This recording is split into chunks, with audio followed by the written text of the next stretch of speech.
The all-encompassing siege on Tigray has included the discontinuation of basic services such as telecommunication and banking, leaving millions in Tigray who have not been paid their salaries for about 15 months now on the brink. We spoke to some members of the Association for Pensioners in Mekelle who say that they have lost 28 members due to the siege-induced lack of food and medical supplies. They also say that hundreds more are to follow if the situation does not change soon. Due to the war waged by the federal government, our pension is discontinued.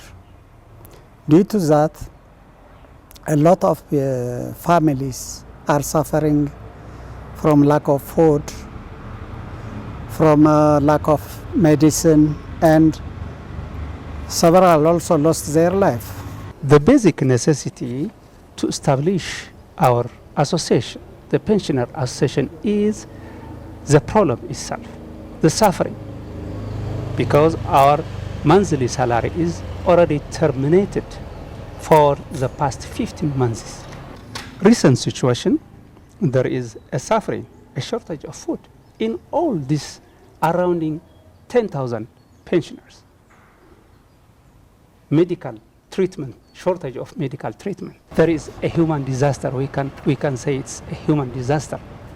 Many of our members become dead, and others are really now in a heavy illness because of the shortages of the medicine as well as the food and others. The pensioners also condemn the recent aerial bombardments being carried out by the Ethiopian and Eritrean governments, stating that it is cruel to attack the people of Tigray who are already suffering from the siege.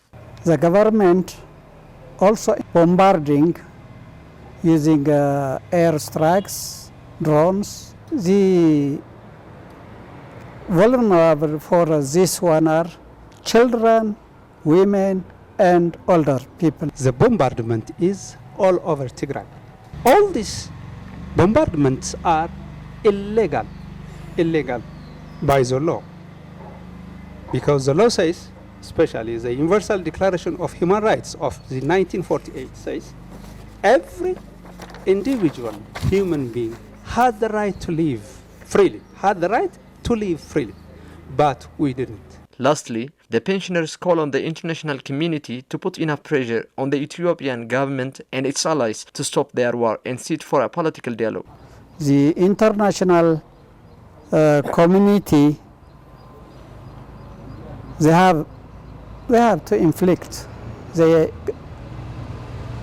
Ethiopian government, the Eritrean government, stop the war waged on Tigray and come up to the peace negotiation table called by the Tigray government. Emergency response shall be provided as soon as possible.